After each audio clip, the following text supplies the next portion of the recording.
Olá para você que está ligado nas redes sociais da RCIA em Araraquara, desta segunda-feira, dia 15 de maio de 2023. Futsal masculino. A Liga Paulista divulgou as datas dos jogos da segunda fase. Em jogo único, a Uniara Fundesport enfrentará o São Paulo nesta terça-feira, às 20 horas, no ginásio do Gigantão. Na fase de grupos, a Uniara Fundesport terminou na terceira colocação do grupo B, enquanto o São Paulo foi o sexto colocado do grupo A. Por ter melhor campanha, a equipe araraquarense decide o confronto em casa. O vencedor desse duelo enfrentará o Ferroviária Pinda, de Pindamonhangaba, na fase quartas de final. Basquete feminino. Após conhecer a primeira derrota na LBF 2023, o SESI Araraquara se reencontrou com a vitória na noite do último sábado, quando venceu a partida diante do Ituano por 79-58, 33-19 no primeiro tempo, em partida realizada no ginásio do SESI pela 10ª rodada. O confronto previsto para iniciar às 18 horas teve atraso de 1 hora por conta do deslocamento da arbitragem até o ginásio do SESI. Já com a partida valendo, o time araraquarense conseguiu impor o seu ritmo e não tomou conhecimento do adversário, que teve a cestinha da partida, a ala Palmira Marçal, anotando 19 pontos com 7 rebotes e 2 assistências.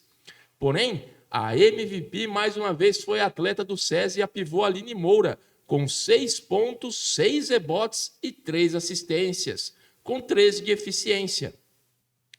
Outro destaque foi a reestreia da armadora Débora Costa, que estava defendendo o Sampaio Basquete e chega para reforçar o SESI na temporada. Esta será sua terceira passagem pelo time araraquarense. Ela marcou 13 pontos com 3 assistências. Com o resultado, o SESI soma agora 19 pontos e continua na liderança da competição, abrindo 3 pontos do Sampaio, que ainda joga nesta rodada. O próximo compromisso do SESI será diante do Catanduva, na sexta-feira, dia 19, às 7h30 da noite, no ginásio Anuar Pachá, fora de casa. Brasileirão, os paulistas entraram em campo pela sexta rodada.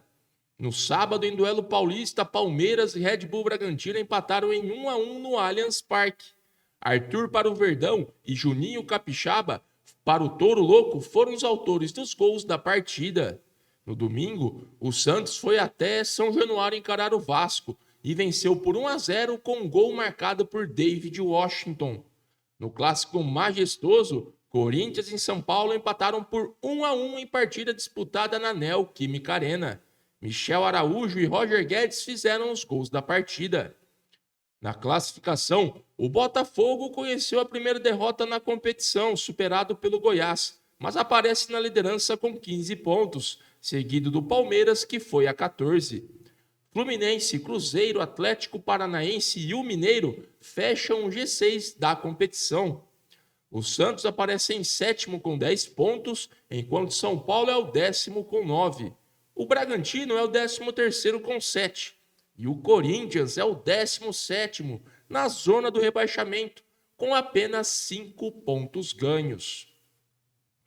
Categorias de base. Na manhã do último sábado, as equipes sub-15 e 17 da Ferroviária enfrentaram o Novo Horizontino no estádio José Antônio Rossi, em Iacanga, na abertura do retorno do Campeonato Paulista.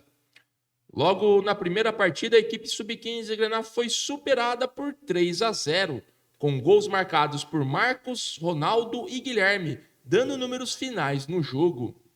Esta foi a primeira derrota da Ferrinha dentro da competição. Apesar do revés, a equipe segue na liderança do grupo 4 com 15 pontos, seguida do próprio Novo Horizontino, que foi para 13. Já na partida de fundo, o time Grená foi heróico e conseguiu arrancar o empate em 2-2.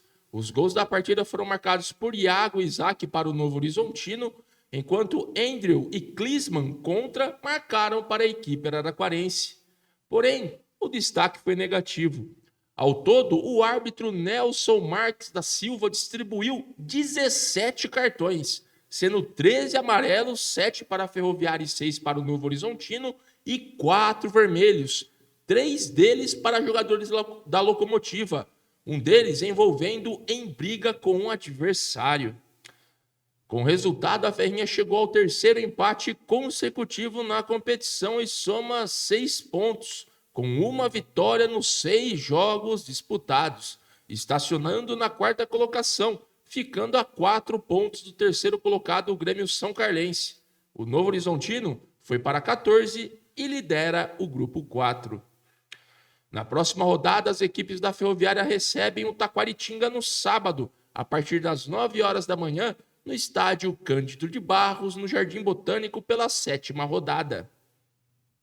No feminino, a Ferroviária estreou com empate no Paulista Sub-17. Diante do Corinthians, as guerreirinhas grenás ficaram no 0-0 em partida disputada no Parque São Jorge, em São Paulo, válida pelo Grupo 2. Com elenco renovado, a equipe comandada por Júlia Passeiro contou com parte vinda da transição do elenco Sub-15, além de algumas remanescentes da disputa do ano passado, quando ficou com o vice-campeonato. Nos outros jogos do grupo, o único que venceu foi o Osasco Audax, batendo o São José por 2-1 e lidera. União Mogi e São Caetano também ficaram no empate, só que no 1-1. Na próxima rodada, a Ferrinha recebe o Audax no domingo, dia 21, às 3 horas da tarde, no Estádio do Botânico, em Araraquara. Série D, na noite deste sábado, a Ferroviária encarou o Maringá e ficou no 0-0 em partida disputada no estádio Willie Davids, em Maringá, pela 2ª rodada da competição. A postura da Locomotiva foi mais defensiva, explorando o lado esquerdo de ataque com Filipinho e Danilo Pereira nos contra-ataques, mas não conseguiu ser eficiente com seu campo ofensivo. Já a zaga, formada novamente pelo trio Ronaldo Alves, Maílson e João Paulo, também conseguiram neutralizar o ataque paranaense. Com o resultado, a equipe engatou o 3º 0-0 consecutivo, somando o confronto diante da Inter de Limeira pela última rodada do Paulistão, mais o da primeira rodada contra o Operário do Mato Grosso do Sul. O ponto somado levou a equipe para a 5ª colocação, agora com 2 pontos dentro do grupo A7. Além disso, o time grená ampliou em quase 3 meses o jejum sem vitórias. A última foi no dia 18 de fevereiro, quando venceu o Guarani por 1-0 pela 10ª rodada do Paulistão. Na próxima rodada, a Ferroviária fará confronto paulista diante da Inter de Limeira, no sábado, dia 20, às 5 horas da tarde, na Fonte Luminosa. Futebol feminino. No domingo de Dia das Mães, a Ferroviária voltou a vencer pelo Brasileirão e de quebra garantiu a classificação às quartas de... Diante do Real Brasília, as guerreiras grenás venceram por 2-0 em partida disputada na Fonte Luminosa pela 11ª rodada. Os gols da partida foram marcados por Lari e também pela Lelê. A vitória levou a equipe aos 27 pontos e garantiu matematicamente a classificação às quartas, e com 4 rodadas de antecedência ao término da primeira fase.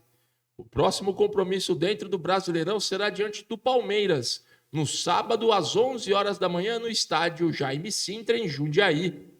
Antes, a equipe tem duelo pelo Paulistão contra o SCA Brasil, nesta quarta-feira, às 3 horas da tarde, em Santana de Parnaíba. Ficamos por aqui e não deixe de acessar o nosso portal rciararaquara.com.br e as nossas redes sociais para outras novidades. Até a próxima!